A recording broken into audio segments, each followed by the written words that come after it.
And it's quite an honor to be here this evening to discuss our exciting panel focused on boutique hotels and luxury travel. And in the panel, we'll spend the next half an hour or so discussing what are the key characteristics of boutique hotels. It's a phrase that maybe is often misused. So let's try and have a discussion between ourselves, an open discussion, and what are the key characteristics of boutique hotels? How have they evolved over the last number of years, especially in Europe, growing in certain areas such as the Middle East as well. We'll also discuss what's the situation in the local market here in Bodrum, the workings of the boutique hotels in this market versus maybe the more larger established luxury properties. So we have an exciting panel planned, and we hope you enjoy it. In terms of introductions, to my right we have Rico Picenoni from Campbell Grey Hotels, a boutique luxury hotel operator. We have Sandra Leibrock from the Tais Hotel Group. She's based out of Gran Canaria in Spain, so she'll bring the European perspective. And we have Ersev Demiröz from Mandarin Oriental Bodrum. So he'll give us the local perspective with an international hotel operator hat. So welcome to all the panelists, and if you give them a round of applause, I'd be grateful.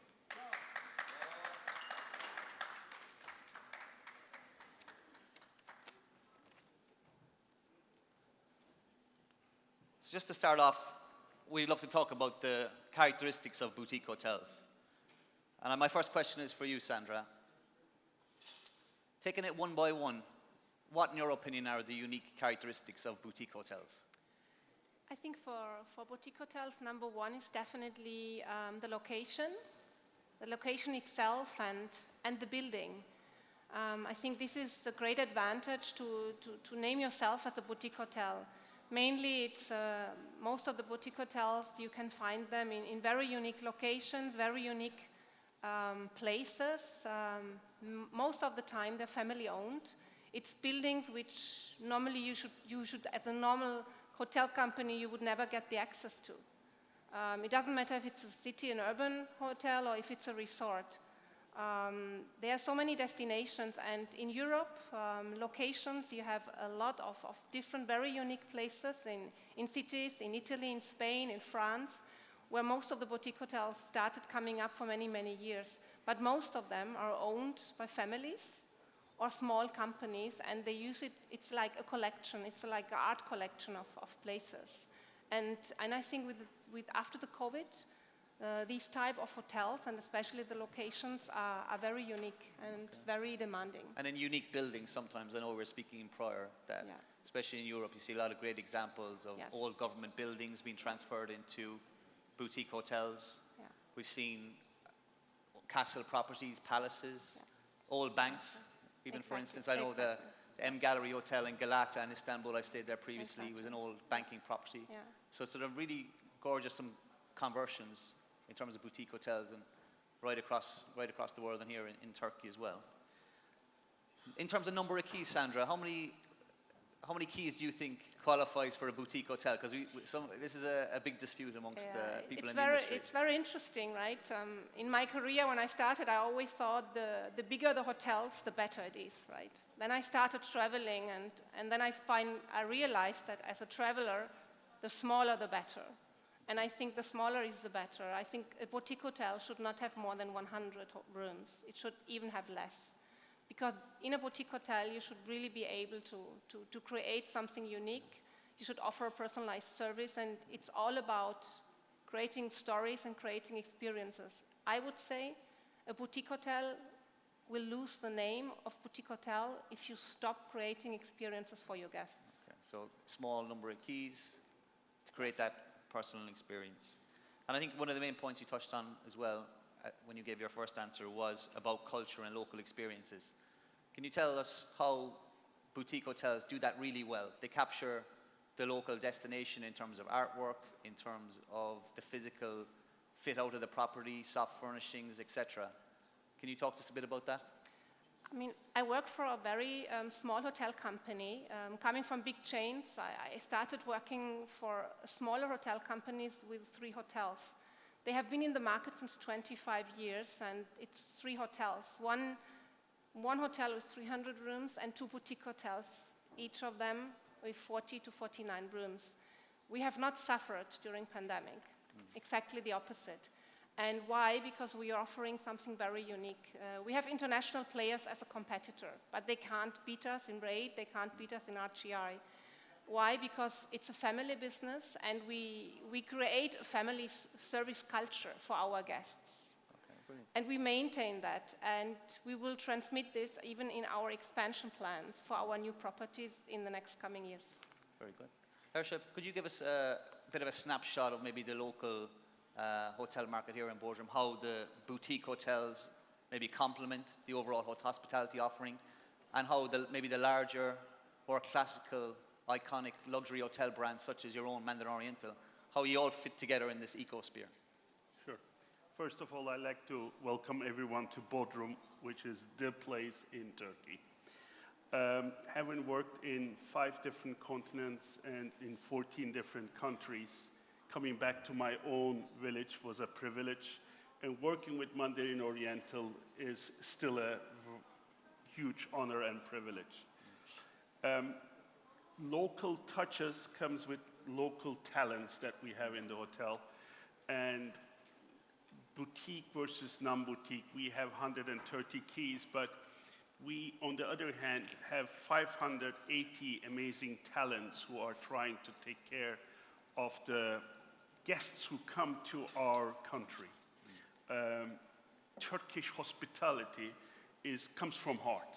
It's not a job, it's just, we take people as they would come to our house. We would greet them at the door, and we will salute them back home at the door. And even when you come to our hotel, hopefully you'll see, we throw a water, which means hopefully you will come back. So we have amazing talents. Turkish culture has a tremendous kindness and welcoming, which I think we were able to show in the past few years to all our guests. Is it difficult to serve different cultures? Yes, it is. I have seen different cultures when I was in Bali, when I was in Russia, when I was in Germany or in California, for example. But you learn from different cultures, different things, and if you can somehow put them all together and help your employees to figure it out with their heart to give it to their own guests, then you succeed. Mandarin Oriental is a big brand, 34 hotels all around the world, but the success comes from the people, not from the brand. Very good. And in terms of your own property, what are your main segmentation? In terms of, say, demographic age groups, are you looking at maybe younger travelers, more millennials, younger families, or is it, maybe the older market? Just in terms of the subject property you work in. It's a total mixture, I might say. Yeah. Unfortunately, like the gentleman mentioned before, we are a season hotel, so we are open only for 7 months. Okay. But during this period, for example, in April and March, we see more Europeans coming. And then towards the summer months, we have difference from CIS, from Asia. From the States, we have a lot of guests. What type of age profile? What's that age profile? Well, that varies as well. The moment the school holiday starts, then the age goes different. Then we have family guests. In October, for example, the age goes a little bit up. We have more elderly couples coming and enjoying Bodrum's weather and the sea. Okay. Very good, thank you. Sandra, from your side, obviously you operate a number of boutique properties in the Canaries. They're a smaller number of keys, so what's your strategy then in terms of segmentation in your boutique properties? Are you just looking at a certain demographic? Are you trying to go for a younger audience, older audience? Are you trying to be a bit like maybe the larger operators where they want something for everyone, where they can suit families, they can have young couples there as well, or maybe the older market? What's your experience with a small number of keys? Do you have to be more precise in terms of your segmentation? And yes, who you're, you definitely have. In the boutique hotel with 49 rooms where we have only suites, you have your own club lounge, you have your own personalized service, your butler service. It's definitely more for, especially in the winter season, our main season, it's more for customers, I would say, from 50 upwards. Okay. But when I look at the villa product with your privacy, with your own swimming pools, with your private garden, also with your butler service, but there it's more attractive for families, for couples, because you have a lot of privacy as well. And there we are able to target customers, I would say, from 30, 35 years upwards. Yeah, definitely. Okay, thank you. Rico, thanks for joining us. Thank you. Obviously, your experience with Campbell Gray, a growing boutique luxury hotel chain. You've 7 properties now on the books, either under development and operation. Your story is very exciting, coming from I think originally maybe an original property in the UK, coming across into the Middle East. Just to summarize for everyone, if you had to look at the boutique hotel operators, could you put them into different kind of buckets, who they are and who are the main players in terms of independence, maybe larger operators, collection brands? Could you organize those for us in terms of the key players? Yeah, I mean, it's a good question. Thanks, James. And thanks as well to the organizers here for this event and certainly the hospitality of the Turkish people. It's been a great experience so far. If you were going to identify each of the individual boutique brands, they're generally smaller companies that try to scale. So Campbell Gray Hotels, we started back in 1997 with One Aldwych in London. We jumped over to North America after, to Antigua, and then over to London again for 5 years, and then we did a property in Beirut. So, you know, it's slower growth. There's a lot of operators. A lot of the larger operators, those that have 5,000 keys, those that 5,000 hotels, 6,000 hotels, they have collection brands as well. Would you classify them as boutique? Perhaps, because the term boutique, collection, lifestyle, in a certain sense, they're relatively synonymous. So they're all a subdivision of one another, and they all have their own appeal, right? They're all targeting a certain type of clientele, and like Sandra mentioned, you know, they have a certain, let's say, programming, you know, a certain essence, whether it's 80 to 150 keys, or whether it's the service orientation, or generally the design-driven programming of the hotel. They're all relatively similar. So there's multiple players, some smaller, some larger. So we'd have the independent, let's say, family owner-operated boutique hotels.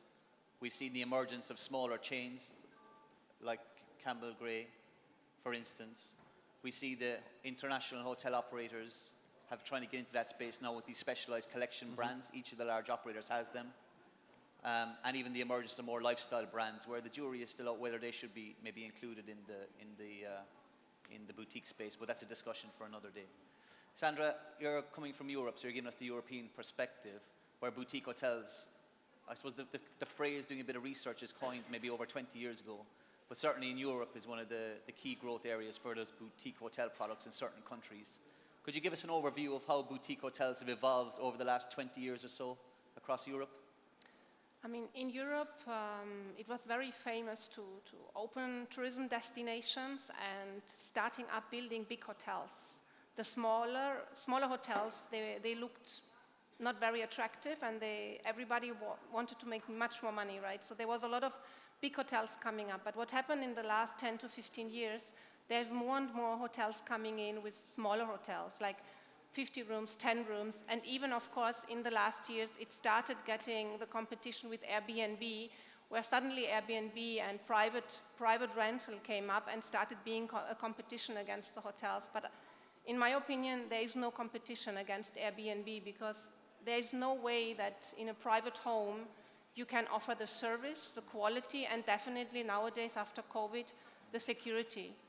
So I think in Europe, for many years, boutique hotels have been very, very attractive already. And as I said in the beginning, cities were the first ones, and now more and more destinations outside leisure properties are there. And because of their unique destinations, locations, and properties, it got more and more famous. Especially now during COVID, of course, the demand for boutique hotels came more and more. And you can see there's a lot of developments within European countries, especially in France, Italy, and Spain, where you can see that due to demand, they are coming up very, very soon, and most of them are unbranded. Yeah. And what are the challenges then of operating a boutique hotel? Obviously, smaller number of keys, let's say if the local authority here wanted to create a boutique hotel product in one of the old government buildings and it's 20 key property, what are the challenges for operating a property that's so small? I think the challenges at a boutique hotel is more on, not on the service delivery part, it's more on really finding the right talent. As you said, in smaller hotels, it's not about the brand anymore, it's about the people. Because we want to give service from the heart. And we need the right talents, and therefore I think our investment is much more on our talents on a daily basis than anything else. We have service standards, but I think we need to be much more open because we are creator of experiences for our guests, and each guest is different, and the expectations of a guest coming to a boutique hotel is very, very high. What are the challenges though around costs, for instance? Like, obviously you don't have the big buying power like the big chains would do. Yes, So I mean, what are your issues around costs? when it comes to operators, to partners, there very often we see challenges, right? When it comes to contracting, when it comes to operators, tour operators, OTAs, sometimes they don't see us as powerful. They start seeing us very important once they see our average rates and our rates we sell. Then maybe they get a little bit closer to us. Yeah. And what kind of solutions do you have around loyalty programs, for instance? I think loyalty programs are fine, but I think we need to define them completely different. In a boutique hotel, it's more about a personalized loyalty program to knowing each other, knowing our guests, and knowing them really from the scratch and from the beginning. Because I think everything what is a typical loyalty program from a hotel, from the big chains, I think we have to go away from that. And we really have to adapt it more to an individual card for our, and create this repeat customer. Okay, very good. Rico, obviously wearing your Middle East hat, the development of boutique hotels hasn't, been overly aggressive, let's say, in the last number of years compared to Europe. The Middle East is a developing market, larger hotels, big investment by governments to create a new destination. What's your take on the future of boutique hotels, say, for the Middle East? I mean, for the Middle East and equally possibly for the rest of the world, I think boutique hotels and collection brands, they'll become increasingly relevant. Yeah. And in any case, in an emerging market and the Middle East, when you compare it to North America, when you compare it to Europe, it's effectively an emerging market.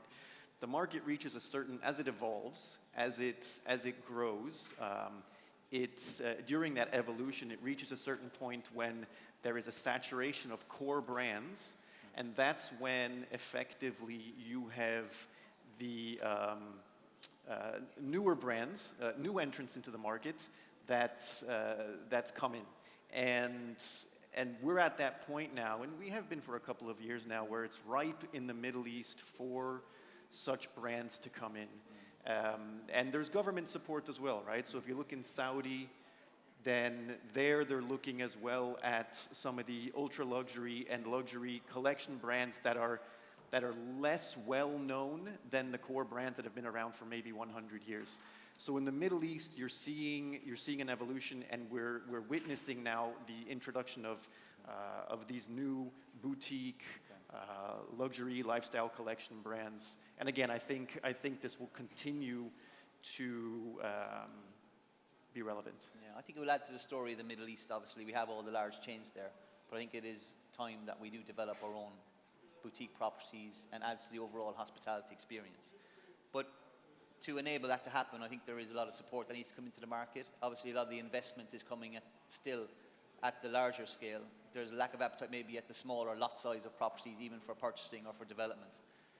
Is there anything like you would say as a boutique hotel operator, is there anything that, in the wider environment, maybe government support, what could they do to harness the growth of boutique hotels and help out the boutique hotel operators who are obviously not as abundant in terms of finance than the larger operators? Is there anything that can be done to help? Yeah, and definitely, 100%.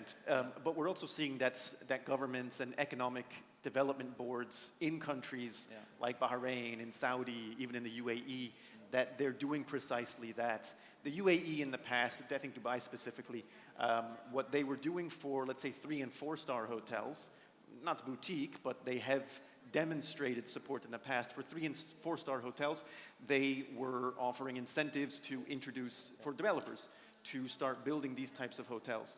So in Bahrain, for example, we're working with the Economic Development Board. They're connecting developers with operators. Saudi, again, like I said before, they're putting a lot of money into these mega developments, and they're specifically looking at, again, the brands that are not as present as those core brands. Yeah. So they're trying to attract those boutique ultra luxury brands that are not yet in the market and that are 100% ready to go and to mobilize. So we're definitely seeing that. And on the same note, developers, whether they're individuals or whether they are sovereign wealth funds or whether they are real estate developers, they're becoming much more knowledgeable about what different hospitality, what different operator products effectively exist in the market. So they themselves as well are going out towards those operators and trying to bring them into the country. That's great. So we're looking to the future now a bit more, like we talked about development in the Middle East, and with your luxury travel hat on, you're dealing with luxury travelers all the time. Boutique hotels or larger chains, let's say, what are they doing now on property to create new experiences for guests? The old way, let's say, is gone. Hotels have had to adopt, from social distancing, changing spaces around. Maybe hotels were closed in some periods. There was lower occupancy across some markets. Whereas in Dubai, for instance, it was a minimum threshold occupancy. You couldn't go over 70%. And the travelers, as we heard throughout the conference today, needs and preferences are changing and demographics are changing. There's new types of travelers out there. But from your side, from your property, if you're looking now to create a new guest experience, have you enacted any new changes in the property in terms of how you're, the type of events you're holding in the property, the type of experiences you're offering? Has that changed, and have you any plans for the future to change that because of COVID? We did. I mean, obviously the government has announced some regulations that we have to obey, like you said, with 70% occupancy, the social distancing in the restaurants also. But what we have also realized that people started to respect each other more than before. And that comes from the guest point of view as well. They knew that the employees are working under risks, and they would have respected that as well. Enhancement-wise, for example, we are a hotel sitting on 650 hectares. We have villas with private pools, we have suites with gardens. What we have implemented is barbecue events in their villa, which at the beginning we thought, let's do it with 5-10 barbecues. And all of a sudden it became so popular because people didn't want to go to the restaurants anymore. And that worked very well. A second thing that we implemented is enhance the in-room dining option on a different level. Rather than going with a trolley, we implemented beautiful chairs and tables to our even regular rooms in order to give them the dining experience in their room without leaving the room, which obviously helped a lot, especially that our location of the rooms is we are able to enter from the garden. So that helped a lot. Nobody really enters to their bedroom or to their private living room. Instead, we go from the back, set it up nicely, it is ready. And if they require service, and funny enough, people didn't want to have service, they just wanted to be kept alone because of COVID crisis, obviously, and feel secure. So those two implementations helped us a lot. But also, I have to be very frank that although people were hesitant to dine in restaurants, they had the eagerness after 6 or 8 months sitting at home to go out and socialize with a social distance. That worked very well as well in our property. When you come tonight, hopefully to our dinner, you will see that all our restaurants are half capacity with sitting capacity. What we did is we added 2 new restaurants. So the cover remains the same, but the social distancing, table distance, and covers per restaurant has changed. Very good. And like entertainment is a huge part of a resort, for instance. If you have someone average length of stay, let's say, for some markets could be over 7 nights, and keeping the guests entertained every night.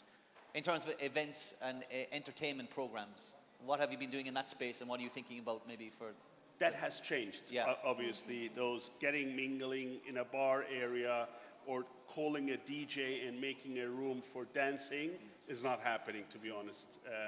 We didn't have it last year. We don't intend to implement it this year either. We feel obliged to make sure that all of our guests come healthy and leave healthy the resort. I give you an example.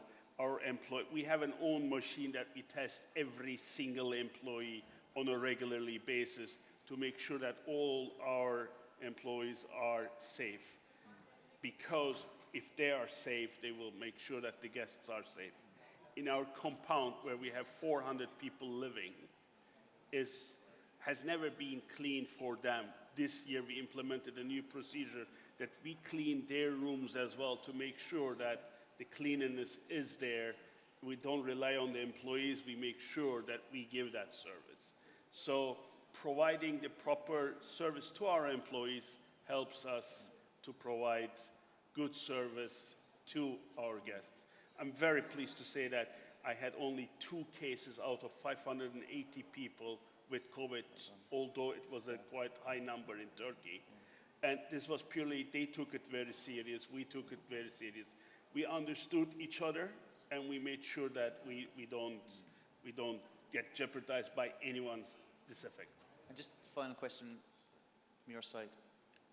It's been a very tough year, 18 months for people. It's been a tragic situation. People have lost loved ones. It's been a difficult people for work in the hospitality sector. How is your morale now when you're looking to the future? Are you excited again? Do you think the worst is behind us? Or do you still think, are you still tippy-toeing for the next few months? Or you feel, the outlook is good? We are super excited. I mean, Yeah. the winter period when we were closed, we were looking forward for this opportunity to open up. Funny enough, we are a 7-year-old property. Our most profitable year was last year. So their villas and suites sold like piece of cake. Yeah. We run an ADR of 2,600 euros throughout, which is a dream come true. Yeah. But the beauty was that we helped each other so strongly with our employees that, in construction sites, you have a sign that, we have 0 casualties so far or 0 accident. We had literally the sign in our cafeteria that we will not get COVID in. And God helped us too, I have to be very honest. Except 2 cases who were on vacation. So that brings the team together now. Exactly. The team is The team closer believed and they're in it. excited for the future. Exactly. That's brilliant to have that positive note. Great. Sandra, for yourself to wrap up, looking to the future, boutique hotels, you showed your passion on the subject over the last half an hour or so. What locations are you looking at? Are you looking for a property in Bodrum? Are you looking for a property in France? Sticking to Spain? Where are you looking to develop your business over the next number of years? We definitely are looking outside Spain. Yeah. We're looking Mediterranean destinations, always leisure resorts or leisure hotels. We are definitely interested in destinations like Bodrum. We are looking at destinations, Melides in Portugal, Comporta. Yeah. We're looking at destinations Greece, but also on the long term, we're looking on the African continent as well. Okay, But so everything very, very small and very different. Okay, very good. Exciting. Rico, from your side?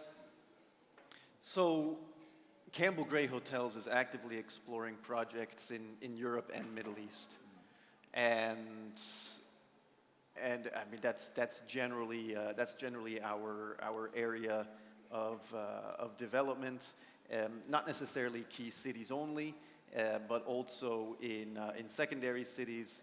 And similar to Sandra, what she said, I mean, Bodrum, what we've seen here is it's a beautiful area, and we'd love to bring a Campbell Gray Hotel, boutique hotel collection to this beautiful market as well. All right, everyone received the pitch now. So if you have a property available, meet me after if you're the show. a government body that's looking to maybe refurbish a property, I know we've seen the value that boutique hotels can bring to a destination.